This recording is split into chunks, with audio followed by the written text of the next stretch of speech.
असंभव कुछ नहीं होता दोस्त, ये परिकल्पनाएं हैं खाली। और मैं आज तो आपको बहुत ईमानदारी से और 12 साल के तजुर्बे का निचोड़ निकाल के बता सकता हूं कि इस दुनिया में असंभव नाम का कोई शब्द होता ही नहीं है। इंसान कभी भी चंद्रमा पर नहीं पहुंच सकता, पृथ्वी विज्ञान की अधिकतम सीमा है।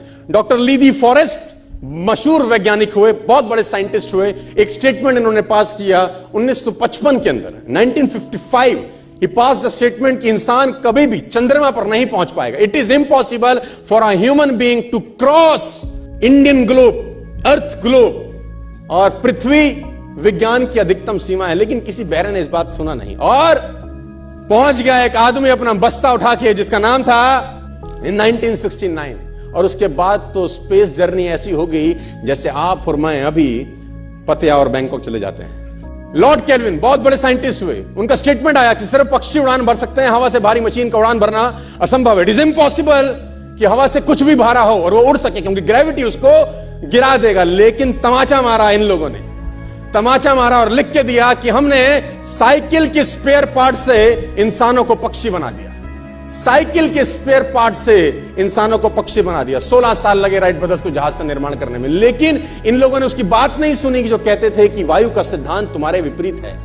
यह बात भंवरे को कही जाती थी कि भंवरा वायु के सिद्धांत के कारण कभी जीवन मोड़ नहीं सकता, क्योंकि उसके पंख उसके शरीर से हल्के रहते हैं। लेकिन भंवरा साला किसी स्कूल में गया नहीं आज तक। माई doctor told me I will never walk again. मेरे डॉक्टर ने मुझे कहा कि तुम कभी चल नहीं सकोगी। My doctor told me you will never walk again. My mother told me I would, and I believed my mother rather than doctor. Wilma Rudolph एक ऐसी एथलीट हुई जिनको पोलियो था जिनको डॉक्टर ने कहा तू चल नहीं सकती, मां ने कहा तू चल सकती है। उसने कहा मैंने डॉक्टर की बात नहीं मानी, मैंने अपनी मां की बात मानी। 3 ओलंपिक गोल्ड मेडल जीती है लड़की, 3 ओलंपिक गोल्ड मेडल, जिसको डॉक्टर कह रहा है कि तू चल। लेकिन मां क्या बोलती है? मैं आपको उदाहरण देना चाहूंगा सर। बहुत छोटे थे अल्बर्ट आइंस्टीन, दुनिया के महान वैज्ञानिक में से एक हुए, मंद बुद्धि कहा जाता था। 8 साल के थे, घर पहुंचे, मां को चिट्ठी दिया। When he was 8 years old, came to his home, given letter to his mother. मां को एक चिट्ठी दिया, मां ने वो चिट्ठी पढ़ा। 8 साल के थे और चिट्ठी में प्रिंसिपल का खत था उसकी मां के नाम। प्रिंसिपल ने ये लिख के भेजा कि आपका बच्चा विलक्षण प्रतिभा का धनी है, ग्रेट पावर है इसके अंदर, क्योंकि बहुत बड़े साइंटिस्ट बने, बड़े हो गए। मंद बुद्धि बचपन में समझा जाता था। आपका बच्चा विलक्षण प्रतिभा का धनी है, इसके अंदर असीम संभावनाएं हैं। तो हमारा स्कूल, हमारी मैनेजमेंट, हमारी फैकल्टी, हमारा टीचर इस लायक नहीं है कि हम आपके बच्चे को अच्छी शिक्षा दे सकें। तो it's better for you to take care of your son. आप अपने बच्चों को अपने घर में पढ़ाइए, हम लायक नहीं है कि आपके बच्चे को पढ़ा सके। और उसकी मां ने पढ़ते पढ़ते आंखों में आंसू ले आई और उसने बच्चे को कहा कल से तू स्कूल नहीं जाएगा, मैं तेरी परवरिश घर पे करूंगी, क्योंकि तेरा टीचर तुझे इस लायक नहीं समझता। मतलब वो अपने आप को इस लायक नहीं समझते। बच्चा खुश हुआ, मोटिवेट हो गया और लग गया। उसकी मां का निधन हो गया। वो अल्बर्ट आइंस्टीन बहुत बड़े साइंटिस्ट हो गए।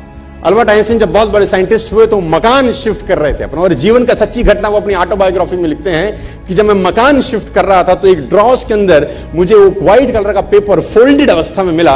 मुझे समझ नहीं था कि क्या है। मैंने उसको फोल्डिंग अवस्था से मिट्टी को हटा के जब खोला तो वो उस टीचर का लेटर था जो बहुत साल पहले टीचर ने मेरे हाथ में दिया था और मैंने अपनी मां के हाथ में रखा था। अब वो बड़ी उत्सुकता के साथ उस खत को पढ़ने लगे। जैसे उन्होंने खत पढ़ना शुरू किया और वो जार जार होके रोए। उसमें लिखा था कि तुम्हारा बच्चा मंदबुद्धि है, ये हमारे स्कूल के लायक नहीं है, इसको आज के बाद हमारे स्कूल में मत भेजना, इसकी परवरिश खुद किया। मां ने उल्टा पढ़ा कि नहीं, ऐसा नहीं है, तू सब कुछ कर सकता है, तेरे हाथ पास पावर है, तेरे में प्रतिभा है, यू कैन डू वंडर्स। दोस्तों, इस दुनिया में किसी की बात मत सुनना। नेवर एवर बिलीव एनीबॉडी कि जो तुमको बोले कि तू नहीं कर सकता, कान पे मारना, बोला साले तू नहीं कर सकता, हम करेंगे।